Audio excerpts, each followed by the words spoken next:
You wanted the best. You've got the best podcast. The hottest podcast in the world.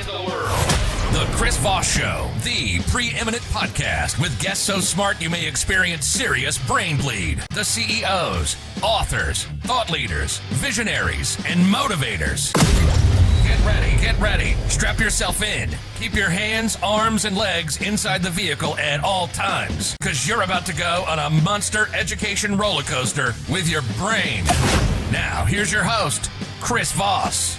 Hi, folks. It's Voss here from thechrisvossshow.com, thechrisvossshow.com. Welcome to the big show, my family and friends. We certainly appreciate you coming and seeing. Enough of that with the applause. Sit down, sit back, enjoy the show. And that's really what we're all here to do. We've got an amazing author, multi-book author on the show. He's going to be talking to us about some of his brilliant mindset about leadership, building great businesses, brands, etc., and all that good stuff. And we're going to get to him. But one plug for the show that I want to give here.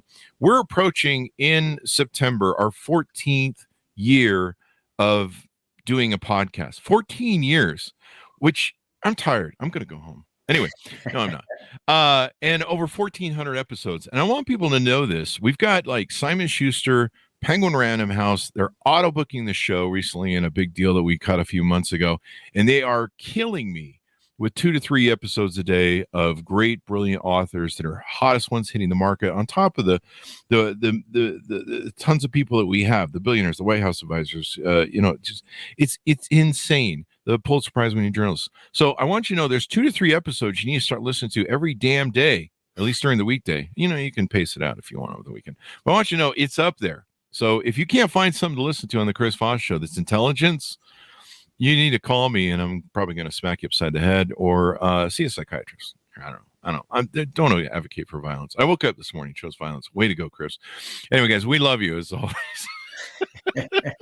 What the fuck?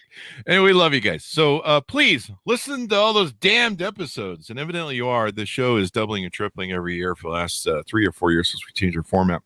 So keep consuming and share the show with your family, friends, and relatives. YouTube.com/Chris Voss, Goodreads.com/Chris Voss, LinkedIn.com/Chris Voss. And now we're on TikTok, trying to be cool. The amazing gentleman, author, and all that good stuff. I can't say enough about him, but I will hear in his bio. Just give me one more second to get to it.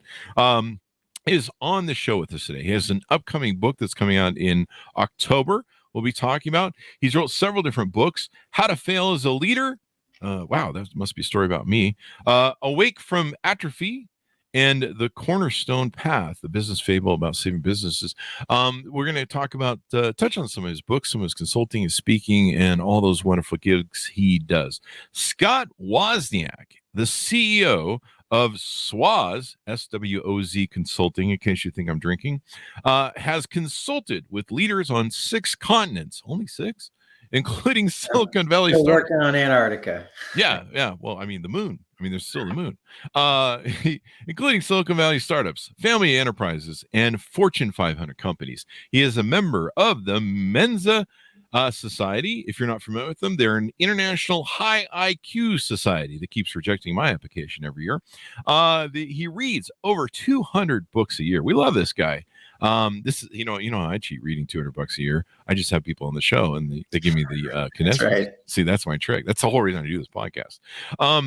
And he has written 3 books, with a 4th book, like we mentioned, coming out around October 2023.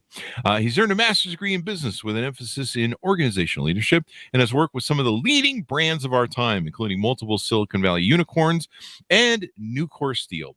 He spent 8 years as an employee at Chick-fil-A headquarters, working directly with the founding family and executive team to design leadership development programs, set strategy, and lead company-wide upgrades. And though he is not employed there anymore, he regularly consults with their leaders. He lives in Atlanta with his wife and 4 children, and in spare time, he pushes his boundaries through a variety of extreme sports, from heli-skiing to kite surfing. Welcome to the show, Scott. How are you? Man, I am good, Chris. Thanks for hanging out with me today. There you go. I have one bad eye, and I was reading that last part of your bio, and it looked like hell skiing. And I'm like, well, shit, that's fucking extreme. Yeah. The snow down there is not so good. So we'll go heli with a helicopter. I live in Utah. We go hell skiing every day. So give us a .com. Where do you want people to find you on the interwebs? Let's get the plugs. Yeah, probably the easiest way is to go to scottwozniak.com. Just SCOTTWOZNIAK.com. So there you go. That's got links to my company and the book and all the podcasts and all the other fun stuff. It's kind of my personal hub. So that's the easiest. Do you want to give a plug out to the fourth book? It's not on Amazon yet. Oh, you're right. We're working on the actually, you got me good timing, working on the cover this week. And so hoping to have something finished here. The content's done, but now we're putting all the wrapping around it. So the title though is Customer Experience Engine. And the subtitle is The 5 Systems of Legendary Brands with Raving Fans. I've spent the last decade or so inside building some of these great engines. So I've been doing consulting and speaking for probably 25 years, but the last 10 years have really been marked by helping to build kind of legendary brands. I mean, these folks like Chick-fil-A or Nucor Steel, kind of some of the big dogs. And some of that I added my 2 cents, but a lot of that was me learning how do the greats do it. And so this book's kind of a capture of all those best lessons. And really, I've actually spent the last 7 years or so helping people implement this. And so we're finally getting around to writing the book of what I've been doing for the last many years. So yeah, there you go. Coming out. That Chick-fil-A brand is hella crazy when you try and go to their place. The line is insane. It's insane. The only thing I've seen rival that is the In-N-Out burger line. Yeah, no. And it's funny that I've actually been to In-N-Out. It's one of the places they sent me to go, like, let's learn from how these guys do it. Because In-N-Out actually preceded Chick-fil-A in some of its activities. And Chick-fil-A went and studied them and said, hey, how do we partner with you? Figure out what you're doing. So yeah, great. In-N-Out's got some great stuff, man. I mean, they built a great brand at Chick-fil-A. I mean, they have the same thing our local In-N-Out has. They have all these cones that you got to go through, merging lines, and you're just like, holy crap! Like, why doesn't some guy just stand on top of the building and just throw burgers or chicken burgers at people or whatever? If we could figure out how to, you could throw money to the roof, maybe that could work, man. Yeah, you could just. I think Taco Bell has that. They have like a new thing that they built somewhere, and it's like a second story is the Taco Bell, and then they shoot it through pneumatic tubes. Yeah, they're basically dropping it down on people. That sounds like how I experienced Taco Bell. Yeah, there you go. I mean, then there's a whole another next day of that dropping and whatever shooting going up. They dropped to me, and then I dropped down to the toilet. It works great, man. It's a system. Underneath. I'm gonna get sued by Taco Bell now. But what's fun? You can just see. I'm flushing this out for you. You can just have people, they just open their windows, or if they got one of those T-tops, the sunroof, they just open that thing, and you just get like Eli Manning or somebody to throw. And if it's fries, man, you just drive through with your mouth open. You got this. This is sold, right? Wow, that you've just described every fast food place I've ever been to. I just put it in here. And they're like this whole ball of lard and fat, and I'm like, yeah, go ahead.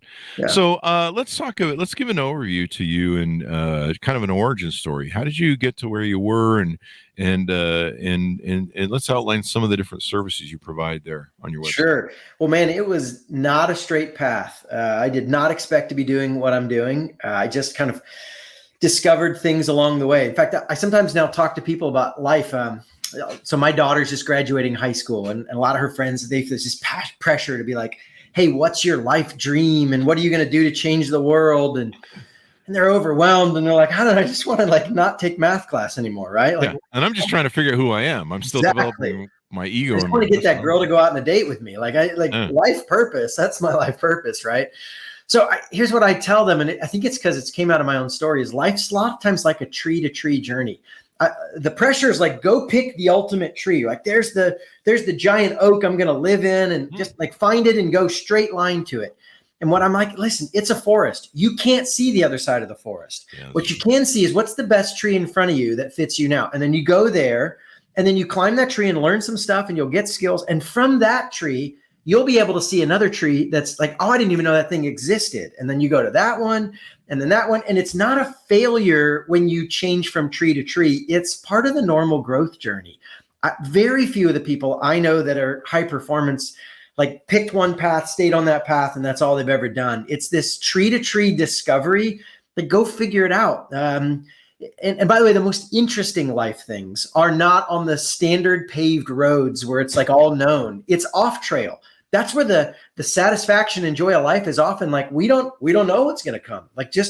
start walking in the forest and figure it out. So I say that as a lead up to be like, man, yeah, I typically don't go here, Chris, but you're making me go here. Like I'm trying to impress people. I'm going to make you go there, buddy. I'm trying to impress people with my business skills, right? You see in my bio, I got this master's in business. Mm-hmm. Yeah, my first whole field. I spent 18 years as a professional actor, singer, dancer. Wow. It's not what most people are looking for when they're thinking about their consultant.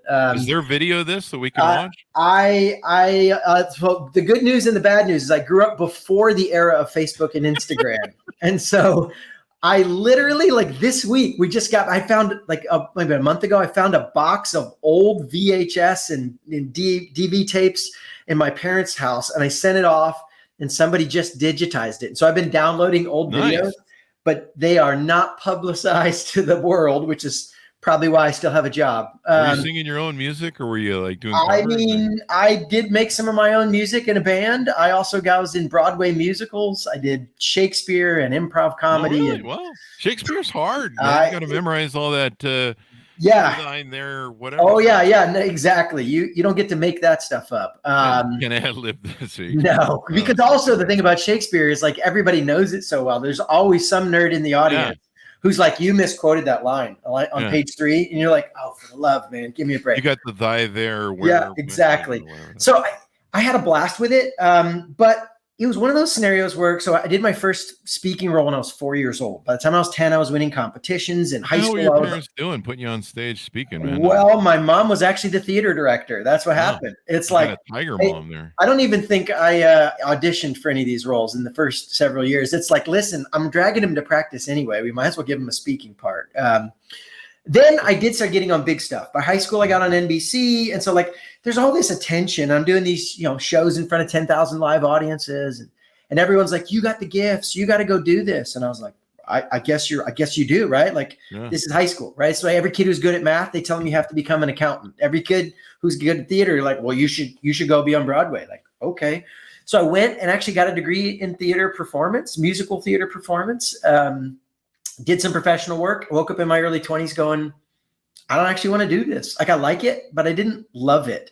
Yeah. And I started working with some kids on the side and did this like sports camps and inner city programs. And I was like, I think I'd just rather go do that to make a difference in the world. And so for several years, I went and ran nonprofits. And honestly, this is where the wake up call that gets me to today. The next tree in the journey was I worked for some really nice guys who were really bad leaders. I mean, they meant well, they had good hearts. I liked hanging out with them after work, and then it was a nightmare. And I was talking to a mentor, and I'm like, they're not bad humans. They're not unintelligent. Like they don't have bad intent. Like there's nothing wrong with them, but like, look at all these problems. And I was like, I don't even have words for it. And they gave me a business book.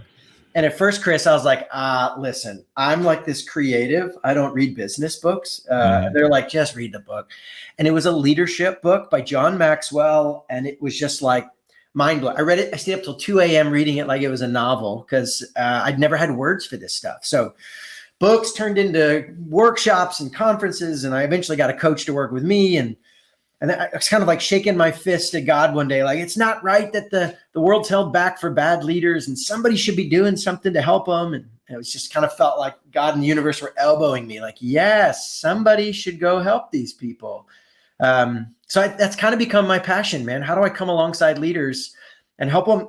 These good-hearted guys meant well. They had grand dreams. They didn't know how to get there. And so like how the self-learning turned into like, well, I'm going to go back to school, get a master's in business. One of my professors asked me to start working with him on the side. When I graduated, I worked for his consulting firm, and then he retired and asked me to take over. And so I was running a consulting firm and having a blast. And that's when my high school buddy, so Chick-fil-A, I worked there for a while. I actually went to high school with a lot of the Chick-fil-A leaders, including the guy named Andrew Cathy, who happens to be the current CEO of Chick-fil-A. He just took over from his dad, who took over from his dad, the founder. So the Cathy family that runs it, I grew up with them. They're just my friends. And then, but back then I was like, hey, good luck with your little restaurant company. I hope you guys make it. They definitely made it. Yeah, I was going to say, I think they made it. So it was about 15 years ago. They had already like become multi-billion and were launching like crazy. And they're like, hey, maybe come do that strategy stuff with us. And so, yeah, moved back to Atlanta. spent almost a decade there, learned even more than I did in my master's program, and then launched the first client to hire me when I left Chick-fil-A to do consulting again was Chick-fil-A. So I keep working with them on lots of different projects. But yeah, that's when I said almost a decade ago now, started working on how do we help other people become great. I've been inside a lot of the greats, helped to be one of the guys in the room that made these decisions and built these programs. And now how do I help? Is it a fluke, right? I mean, this is the question driving me because they just got lucky. I mean, there's, there is a rumor on the internet that the secret ingredient in Chick-fil-A, you didn't know this, it's a secret recipe. The breading is a secret recipe. Even the employees at Chick-fil-A don't know the secret recipe. There are only 3 humans outside of one plant, and these people have to sign. There's one plant that is separately owned. They do like sign an NDA and all these secrecy agreements, and then they just give us the breading. People at Chick-fil-A don't know what's in the breading. It's like the bread. So the rumor is, of course, that the secret ingredient is crack cocaine, right? I mean, like that's the key to your brand growth. It's you just. Yeah, that's why it tastes so good. I think that's what's in everything that tastes good. Yeah, I think Coke started out with cocaine actually in it. I mean, it's if you're trying to build a raving fan base, it's a lever to pull. So, anyways, so that's what I've been doing, man. Started in performance and then moved to this kind of nonprofit, especially with kids, and then switched to business, and then got pulled in by my friends to kind of playing at the biggest levels. And so now, this is what I do. I go inside companies and I help them figure out where are we and what we have to do to become one of the legends in our category. There you go. I think that's, the branding of Chick-fil-A is always interesting too. It's always those cows that are like trying to like eat more chicken. Well, no. So first of all, that is a genius ad campaign. I can take no credit for that. That's an ad agency brought that to us, and that thing rocking before my time even. So it's in the National Advertising Hall of Fame as one of the great ad campaigns. Yeah, it is. But I'll pick a couple of things, nuance out of it. One of the things that they did for years, they've started to allow a little more of this, but for years they had a hard rule: no food pictures. And you're like, well, you're a food company. Like, why don't you put pictures of your food? And they said, one, everybody else is putting pictures of food on their billboards and in their commercials. Like, we're not going to stand out. If you put food up there, you do that. And the second is it's not about the food. People don't believe the shiny picture anymore. I mean, McDonald's puts food pictures up there, and no offense, but I don't believe it's actually going to look like that when I order it. Right. And we've gotten used to that too. Yeah, we have. We're all jaded. And so like, it doesn't do as much as good. And we would rather create an emotional, like just a little hit of emotional fun. Like, oh, Chick-fil-A, those guys are fun. Yeah. That's they're having fun. And the cows are up there, throwing the chickens under the bus. Yes. It's more important that they have fun when they think of you, right? That they think of you and they smile than it is for them to know the details of your menu. I think there's an interesting insight for a lot of brands. Now, when they show up on site, we have a huge menu that like visuals. In fact, I remember a story. I was on staff when this happened. We changed the menu board signs, and we took an item that had been off to the side, their chicken salad sandwich, which actually isn't on the menu anymore. They rotate through the menu. But back then it was on, but it was like literally just like with the side items, text only. All they did was add a picture, right? Like, hey, we have a new picture. They updated it and put more pictures on. And overnight, sales literally over like one day to the next quadrupled in the entire nation because there was a picture. So when you're on site, the picture of the food is the only thing that matters, right? Forget your text. People can't read anymore anyway. When you're doing like the road signs, I don't care what's on your sandwich. I just want to have fun when I see you. So. And you know what? It breeds a bit of resentment. You mentioned that earlier that you go, it's not what this looks like. And I think people finally feel a little conned and jaded. In Las Vegas, I forget the name of the paper there. It's the big paper, the Review Journal, Las Vegas Review Journal. They every year they do a thing where they send all the reporters or whoever does it. They send the reporters to all the major fast food places, and they take a picture of their marketing. And they put it next to what it looks like coming out of the wrapper. And of course it's awful to look at. and then they grade it and they do all this shit. And, and every year in Vegas, you just sit there and just go, what the hell? Yeah. Like seriously, you make me question my life choices, right? Like, what am I doing? Which if you're eating fast food, you probably should. I was going to say, because because I'm usually eating that crap. Yeah. Don't end up looking like me, man. I'm like a walking PSA for stay away from fast food. Everything in moderation, folks. That's right. So, you're building your brand. You talk on your website about kind of around the aspects of your future book coming out, Customer Experience Engine.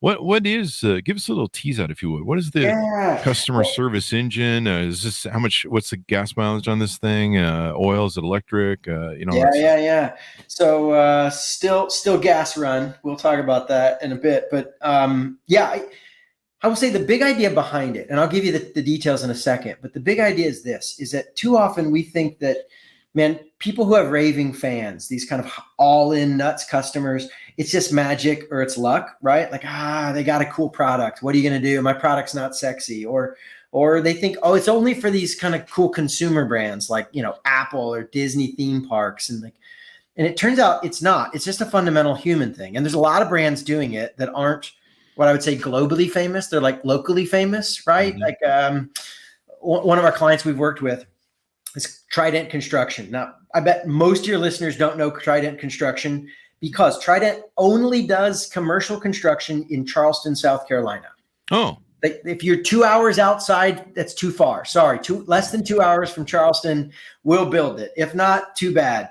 And they literally, we just did a strategy session with them. They're turning down, like, we just don't have the time or capacity. We're going to say no to over $1 billion worth of business. Now, they're still doing a lot of other business. That's the stuff they're like, nah, go find somebody else. They don't do bids. Like if you are in Charleston and you need something built commercially, they have crazy raving fans. People are like in a line to try to get Trident to be their builder.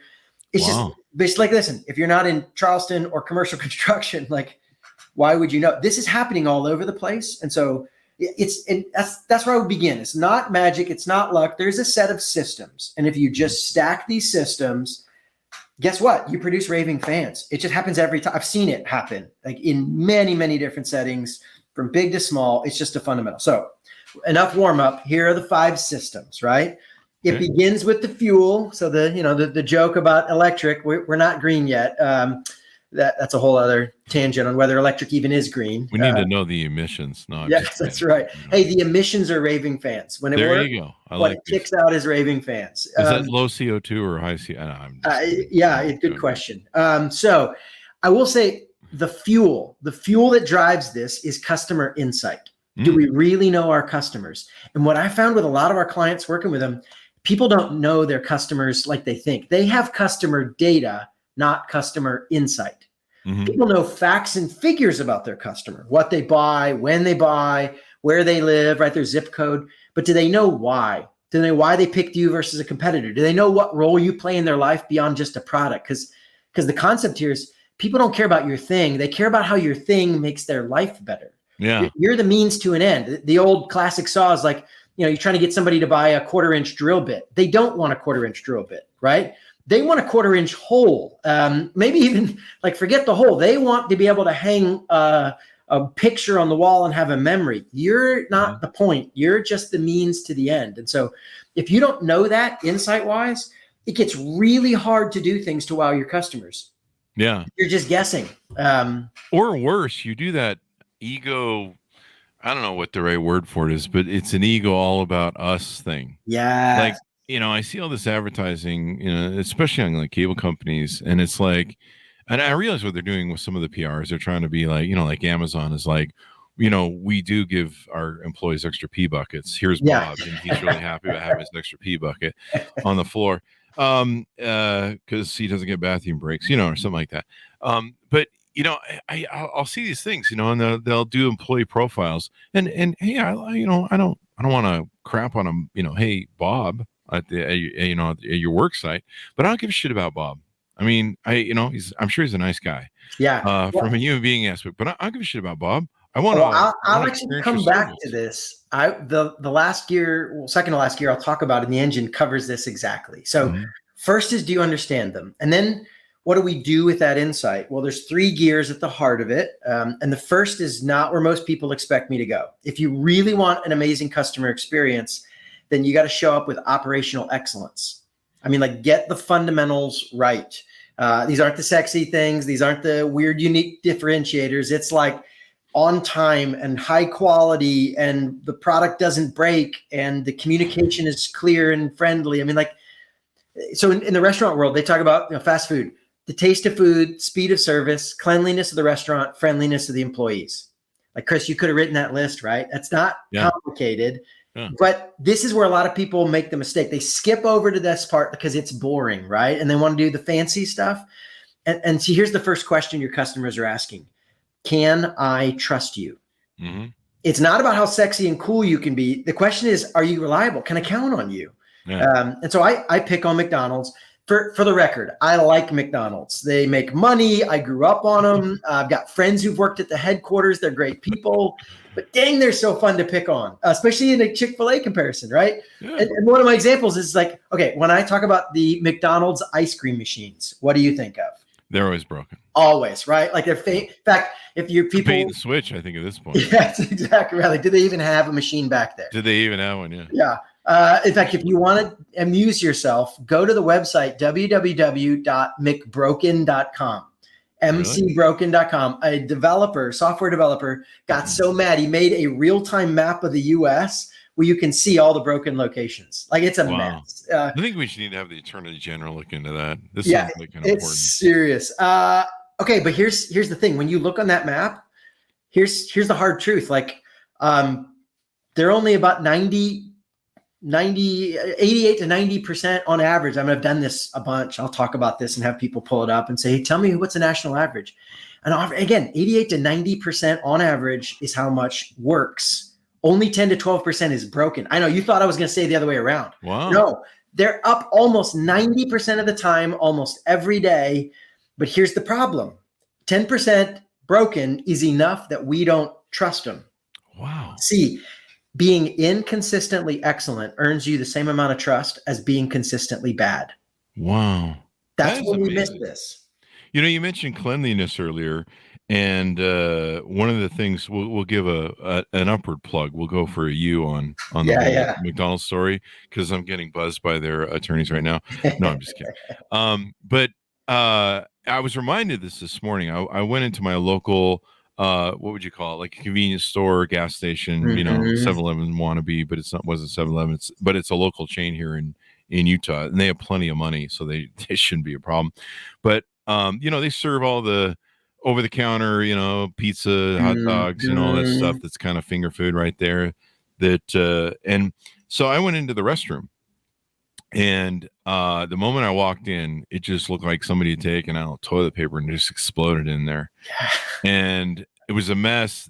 Someone had even come and put a sign in there. It says, watch out, mess or floor or something. But they'd done nothing other than just put up the sign, which is welcome to 2023. Yeah. And I just walked out in disgust. And I was going to buy some, you know, probably, I don't know, whatever the crap you buy there. Whatever. And I just walked out in disgust. And I remember hearing that the number one franchise in McDonald's do an interview. And they said, what's the reason you're the number one franchisee? And they go, our bathrooms are always clean. I was like, what the fuck? Yeah. What? Right. Exactly. Your bathrooms are always clean?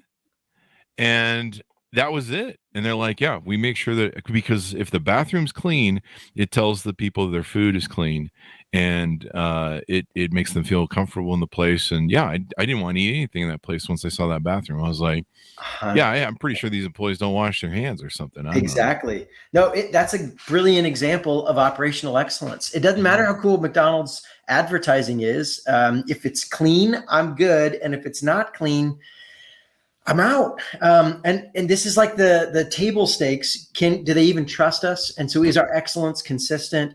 And there's a whole bunch of stuff you do to figure that out. And we talk about all the different tactics you do. So that's the first chunk. Can we just show up with that? And that alone, sometimes there are industries where we've just given up, right? Like, I don't know about your doctor, but my physician, like, I have a 2:00 appointment. You show up, and they like, the doctor's waiting. It's like, let's go, Chris. We're like, heck no, man. Like I sit in the waiting room, then they put me in another waiting room, and then like 5 waiting rooms later, somebody actually shows up, right? But we just like, what are you going to do? Doctors aren't on time. So there are some industries where if you get this right, that alone will already start standing out. But in and of itself, it's not the whole engine. It's probably the biggest gear in the engine. It takes the most work. Now we get to these little gears, these little bitty touches that can have a big impact. And again, if you skip operational excellence, these backfire. You don't want to do them. In fact, I'm going to give you the Scott Wozniak plan for ruining your company reputation, like permanently driving the brand in the ground, right? And this is what your listeners were excited about here. I would want you to have world-class marketing and advertising and bad operations. Because then you'd convince everybody to come find out, dang, he's bad at his job. We should never work with that guy again. And then you just burn through all your reputation. And in a few years, you're permanently out of business. It's got to be operations first. You do not want a lot of attention if your bathrooms are nasty, right? Yeah. Clean the bathroom. And then they're going to build that. They're going to build that mental meme, like you talked about with the ice cream with McDonald's. Exactly. And it's really amazing that they're actually up that much. I mean, I'm having a hard time squaring my brain around it, but I know it's true. I mean, it's just that's how ingrained it is. That's exactly right. Well, man, it's the nature of trust. If you think about it, trust is requires us to be consistent and reliable. I mean, we're friends. Like, listen, he only steals from me once in a while, right? 90% of the time he's not stealing from me, but only 10% of the times he's digging through my wallet. Like, no, I don't trust that guy. Or, like a relationship. Like, yeah, she only cheats on me once in a while. It's fine. Like, no, we count on it. It's consistent, or we only give you trust for your worst day, man. We don't give you trust for your good days. It's what the downside is. So, okay. So let's say we get that right. Then what? They trust you. Well, the next gear is a little guy, but it makes a big impact. And we call it personalized service. The question they start asking is, do you care about me? Do I matter to you? Do you see me as a real person, or am I just another generic transaction? So how do we make these little touches to make a big impact? There are two levers that we pull, two methods here that you can mix and match. One is high touch. So part of my studies when I worked for Chick-fil-A and did all this, I remember I went inside great brands. Yeah, that included a lot of time at Ritz-Carlton properties, Disney World, their theme parks especially, right? The high-end experience is tough, man. Somebody had to sacrifice and take one for the team, but stepped up. Suffrage is real. Someday that sacrifice is going to pay off. I just keep telling myself that. So that being said, yes, this is a lot of, in fact, Chick-fil-A is kind of semi-famous in their industry. If you say thank you, they don't say you're welcome. They have a unique phrase. You ever heard this before? They say, my pleasure. Like if you say, hey, thank you, they don't say you're welcome. Everywhere across the nation. In fact, even at the headquarters, even my kids will say it now because I got so in the habit. Like everybody in the Chick-fil-A bubble just says, hey, thanks. And they go, my pleasure. My pleasure. They send their emails. Are your kids teenagers yet? I have teenagers. Yeah. Wow, and they say my pleasure? Well, when they come down at 3:30 to grab food in the afternoon, and then that 15 minutes, they say no, they're not saying it to me. They're saying it to their friends. I mean, they don't talk to me. Yeah. But I overhear them. So dude, we stole that from Ritz-Carlton. That's a high touch, elevated language. Our founder went to Ritz and was like, oh man, that's nice. And that's free. We're doing that. And he came back and told everybody, we're saying my pleasure. And he made us all practice. So there's high touch things like sending them personal notes and surprise gifts. And the key to that is surprise. So when I talk about this, I'm like, okay, if you're a business to business company and you're sending a Christmas basket, I tell people stop it. It's a waste of your dollars. That's not because I'm opposed to Christmas or gift baskets. I like both of those things. The problem is you're one of 17 other gift baskets on their company counter. You're not getting any points.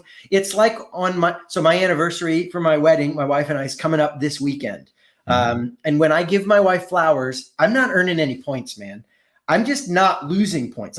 You better give me flowers on our anniversary, right? That's like a Christmas gift. This is not now listen, this fall, when I show up with a random rose bouquet, I mean, that's going to be a good weekend. The surprise rose has a whole level of impact that the expected rose does not. And so these are little touches that are proactive. They're not something they expect. You don't promise them in advance. You do little things to say, I see you. You send them a note. You send them a gift. You just do a little extra thing for their team. You just do small things that say, yeah, I get you. I see you matter to me. Then you add the next lever. So there's high touch is high tech.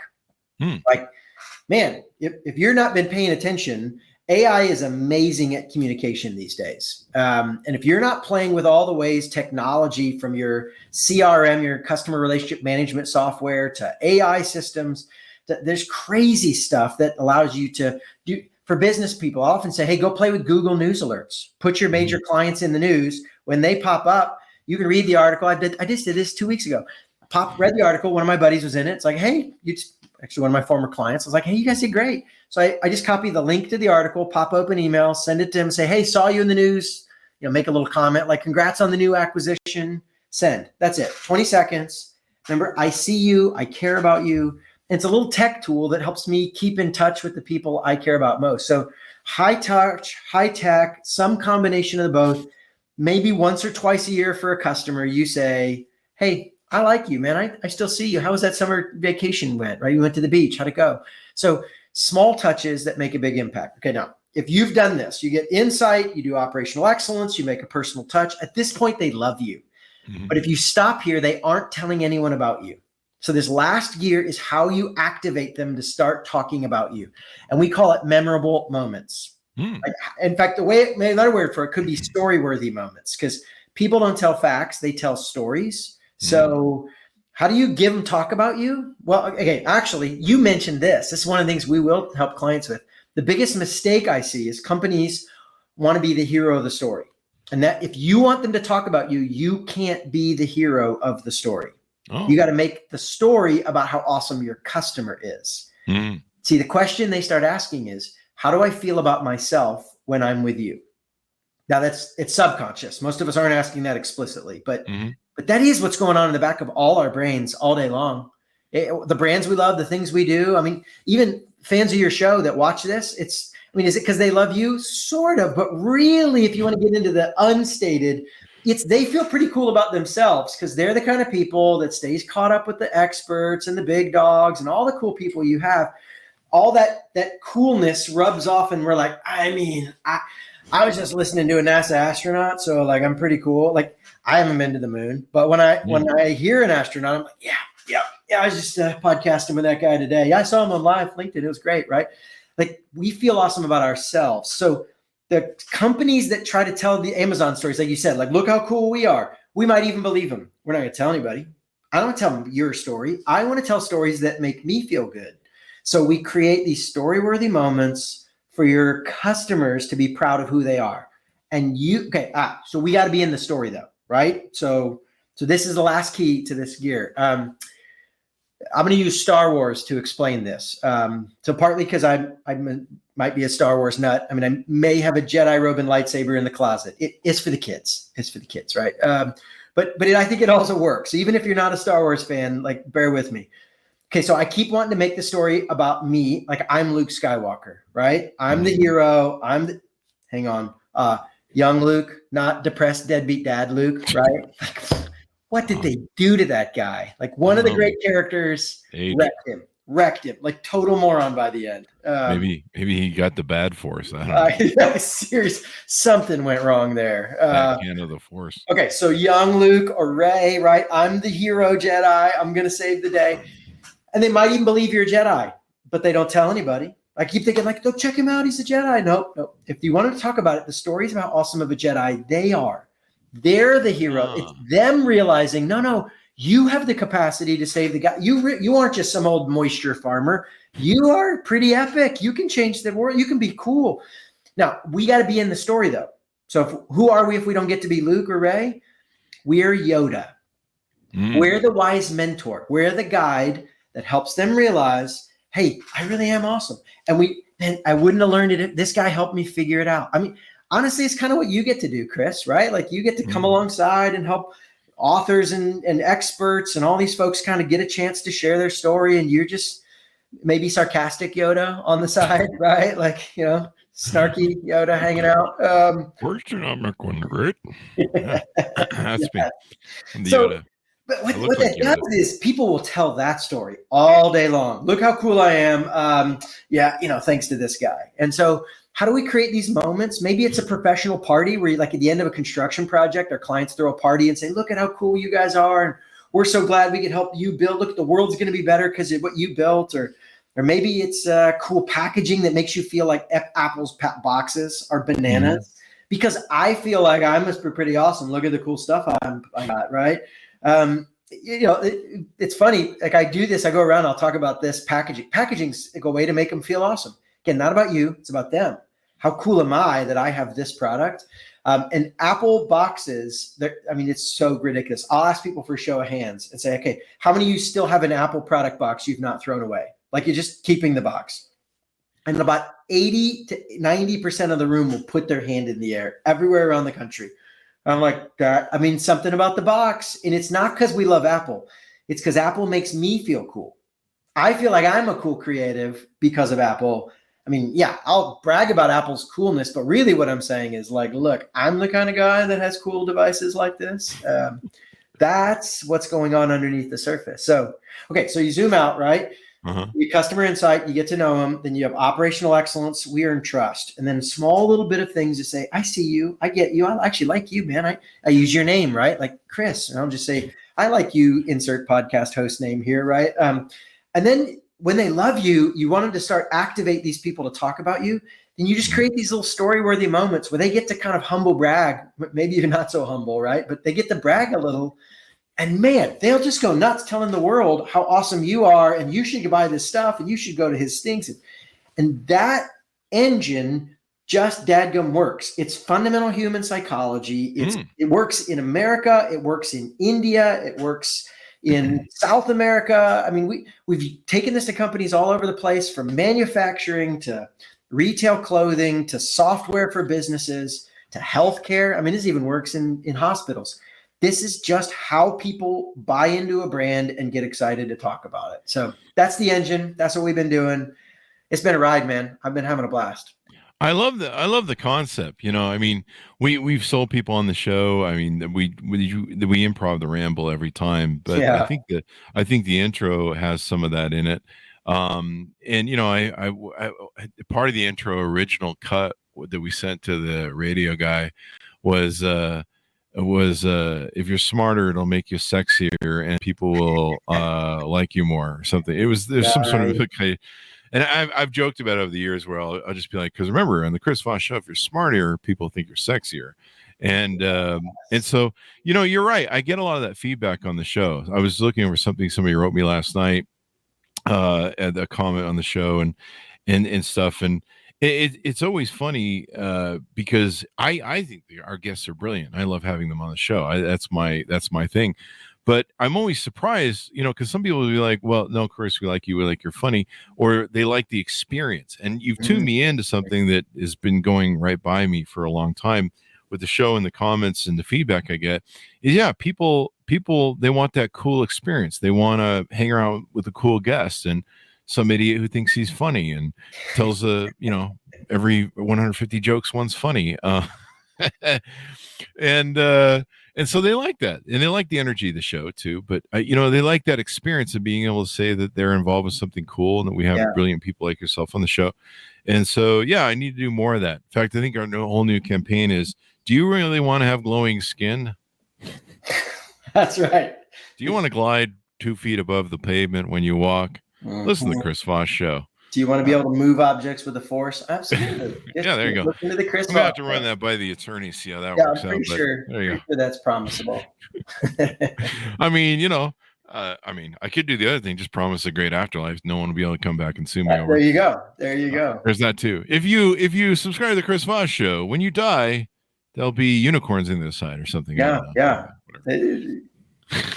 So this has given us a lot of insight, man. And you got a lot of other cool things we didn't get to on the website that I had questions about. Employee engagement engine. I love that engine. And concept. It's a parallel engine. I'll give you the 10-second version. Sure. The details are totally different, but the principles are the same. You got to earn trust. You got to make them feel cared about, and then you got to make them feel like they're a hero. And so how you do that with employees is very different than how you do it with a customer. But they're both humans, right? So so we say this is parallel, or if you want to play with the metaphor a little bit, it's parallel like the two strands of a DNA double helix are parallel because they intertwine, right? If you want to be a legendary brand, you need to have highly engaged employees and you need to wow your customers. And if you can do both of those, you'll be one of the greats in your category. I mean, that's how the game is played. There you go. And employees make all the difference. One of the problems I've been having, one of the things that I do not like is the Walmartization of trying to make everyone be their employee and be their cashiers. Yeah. I really hate that. And my local Walmart just is doing a renovation right now where they're getting rid of even more checkout stands for that you need a cashier for, and they literally hide the employees that can do your cashier work for you. Yeah, no, they don't want you using them. Oh no, Walmart is running the exact. There's two basic ways I think to win in business in any category, right? Mm-hmm. You can be the premium player and create raving fans who say you're just the best. I don't care about the time or cost. Like I have to have this because nobody gives me this experience. Or you can be the cheapest player and you win on volume and nobody loves you, but dang it, you're just the most convenient. And both of those can win. I mean, you can make money either way, but they're two totally different archetypes. And so McDonald's is the alternate. It's like the McDonald's and Walmart are right. That version of this. And then on the other hand, you got like Chick-fil-A or maybe Trader Joe's or Whole Foods. It's like, I mean, dang, that's expensive for that cheese, but I mean, it's an artisanal French cheese. And again, who feels awesome? I feel like I'm pretty snooty and cool because I buy the fancy stuff, right? You bring a good point. It used to be that when you would go to Walmart, that guy would greet you. And that would make you feel special. Like, hey, I see, like you said. It started that way. They totally did. Yeah. And they have slid and they're on the race to the bottom now. How cheap and lean can we possibly make this thing? And they have volume and they're winning that game. But I'll put it this way. My wife hates going to Walmart so much so that like, if we have to send her to a Walmart run, I'm like, I really don't want to lose you for the afternoon because she will be in a bad mood for hours after one Walmart errand. Lose her or lose all the money she's going to spend. I mean, sometimes like I'm willing to pay the money. Like we wanted to have a good evening. So yeah. There you go. So last night I go to Walmart and they're doing this stupid shit and I'm an asshole. If no one notices, I think my audience is like, yeah, he's an asshole. He's funny, but he's an asshole. But I'm a jerk. And so what I do is I'll always ask for the cashier. And if I got like one or two things, I'm just like, I'm not going to mess with this. But if I have more than maybe 4 or 5 items, I'm being a dick. And you can hate me, but I'm doing this for the employees. I'm doing this for jobs. I'm supporting people's jobs. That's right. So I'll ask for the cashier. And they have to go find them and do whatever. And then usually the ladies are always, huff, I have to do some work. And so they come over and help me. And I'm always bitter and ugly about it. And I'm not ugly about it. I'm just a real cocksure about it. And I just go, hey, man, I pay for groceries. And as far as I'm concerned, part of the price was this. So deliver it. Yeah. I'm not happy. We could get into a whole other episode about the tipping thing with those Clover tip machines that make you pre-tip. Yeah. That's a whole new level of anger. And then when I go out into the yard with the cart, I leave that cart fucking out somewhere. I do not put it back. I do not work for you, Walmart. Yeah. Hey, employee, you're making sure the parking attendants have work to do, right? They have work to do because I don't. And part of the experience is being like, I think you really nailed it, engaging with the company and getting that experience. Yeah. And part of that is the emissary of the employee. And so fuck it. I have some friends on social media that are like, oh, you're not a man if you don't return the cart like a good little boy, servant worker to the thing. No, fuck it. No, I'm not doing it. I'm not your employee. I'm not your machine. I don't work for you. Yeah. I could get it. We could get into all this other stuff about how every time I call customer service now, the first hour is about how it's your problem and something you're doing instead of something we fucked up. And then, but last night I went into Walmart and I'm being my bitter self that I am, my asshole self. And I can't find anybody who looks like a cashier. And there's one guy working the self things. And I said to the young man, I go, hey, is there a cashier? And dude, he hopped to it like nobody hops to it anymore. And he goes, yeah, hang on, run over here and I'll take care of you. Nice. I was like, holy shit, this guy, every time I ask somebody else at any other place, it's like, oh my God. Yeah. I got to interact with the thing. And that's where it was become a Walmart. Yeah. And so he runs over and he's energized, and he's, hey, how you doing, man? I'm like, yeah, I'm good. I go, and so I was like, I really hate what you guys are doing here. He goes, yeah, man, I feel you. I get you. But he was just energetic, friendly. That's awesome. And we had a good exchange, and I left feeling really good. Yeah. For the first time at Walmart in a long time. It doesn't take a ton. That wasn't expensive. It didn't require special technology. Somebody actually just showing up, making a human connection, and putting a little effort into it. Yeah. That's often all it takes, man. It's and I'll add one other comment on this.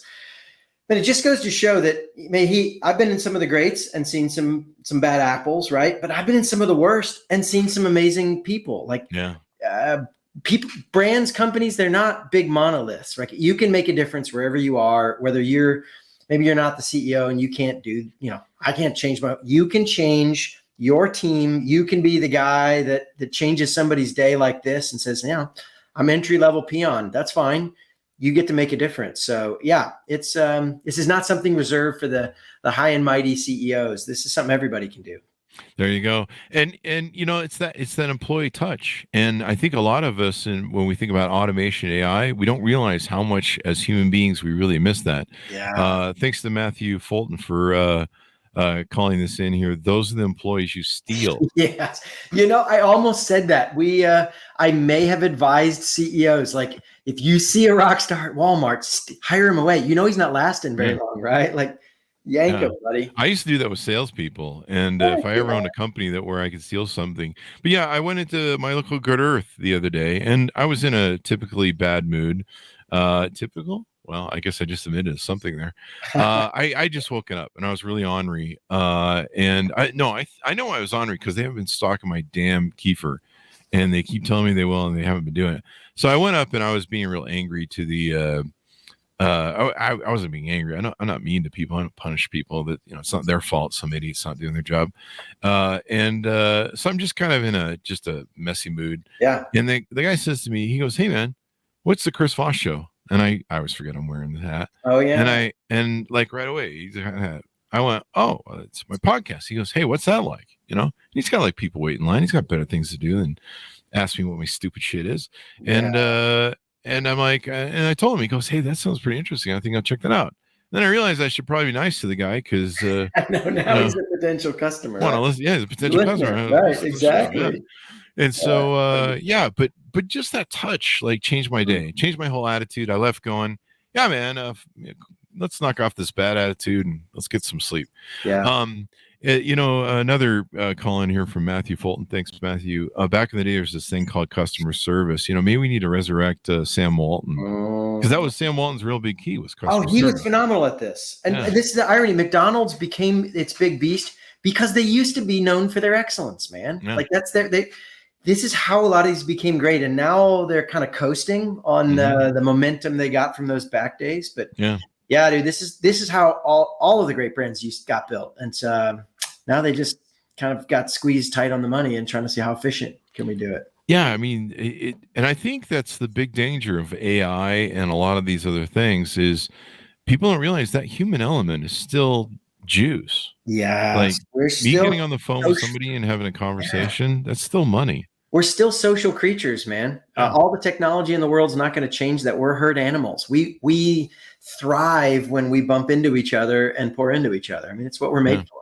I've been at I think it's McDonald's or Taco Bell down in Vegas, and they have the kiosks. I want to push that thing over. Yeah, but that's just me. No, McDonald's is playing with a test kitchen right now that is fully robotic. Not just the kiosk in the front. The food in the back is all made by robots and automation. Wow. There's not a human in the building. You just punch a button and they tell you what slot, and you go open your little door and there's your food. It's and I'm probably still going to get cold fries. Yeah, exactly. That's exactly right. Now there's nobody to yell at when they get cold. There's different tricks people taught me over the years with fast food. You ask for something special on the burger. Yeah, like that's the key. Custom order.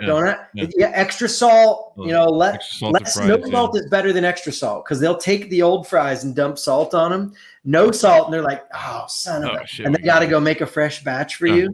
Yeah, all these tricks to get fresh, and so if there is going to be AI robots, I'm going to fuck with them. I'm going to be like, And I already do that in and out because you got the secret menu. There's I'm an animal style guy. Heck yeah. Animal style, toasted bun, extra pickles. Oh, I actually get double animal style. Did you know you can do that? Snap. I started doing that lately. Man. It's evil, man. It's evil.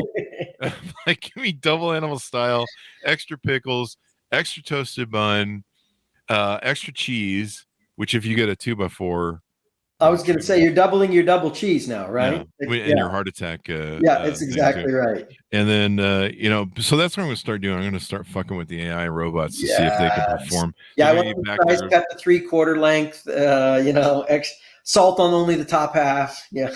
Yeah, there you go. Well, it's been wonderful having on the show, Scott. Very insightful and delightful discussion we've had. Give us your .com so people can find you on the interwebs. Yeah, www.scottwozniak.com. That's SCOTTWOZNIAK.com. You can find me, my company, my books, my podcast, all the fun stuff. Check me out there. There you go. Any relation to the Woz, Steve Wozniak of Apple? Well, it's funny you ask. So if people don't know, Steve Wozniak founded this little company with a guy named Steve Jobs. It's called Apple, I think. Company, yeah. They're doing okay. So if I want to, hey, to be really honest, if I want to be a punk and honest, I can say that I grew up with Steve Wozniak. He's my first cousin. We lived down the road from each other, went to all the holidays. Unfortunately for me and my device budget, it was not that Steve Wozniak. I grew up with a totally other Steve Wozniak. So no, the Woz of Apple, as far as I know, as far back as my family tree's been tracked, he's not in that branch. So maybe another branch of Wozniaks. But yeah. You should still send him a message, man. You might get in the will. I mean, when he gets old, he might not know the difference, right? Like, I think he's kind of there now. No, I'm just kidding. We love Steve. I've talked to him a couple times. He's a nice guy. He is a phenomenal guy. Yeah. He seems like a really nice guy too. I mean, when I talked to him, he was very nice and cordial. And I'm just like, you really don't have to be this nice to me because I'm an asshole. Anyway, but he was wonderful. And I think one of my friends is good friends with him, Robert Scoble. So anyway, thank you very much, Scott, for coming on the show. We really appreciate it, man. Chris, it was awesome, man. Thanks for having me. There you go. That's what we do. And see, now you guys are more brilliant, sexier. You've assimilated with all the wonderful people. And when you walk around today after listening to this podcast, you're going to glow. And people are going to go, man, that person is confident, sexy, hot, intelligent, confident, and whatever verbs you want to throw in there. It's true. It's true. And if they want to feel like a Jedi when they're going in the grocery store, if they just put your 3 fingers up and wave it right when the door is about to open, I'm just... No legally binding promises, but I'm just saying you might have force powers or might open. These are not the carts you're looking for. So there you go. Thanks to my brilliant audience for tuning in, because without you, we love you. And Scott has reminded me that I need to kiss ass and suck up to my audience even more than I do already. And I think you know that we love you. Anyway, be good to each other. Stay safe. We'll see you guys next time.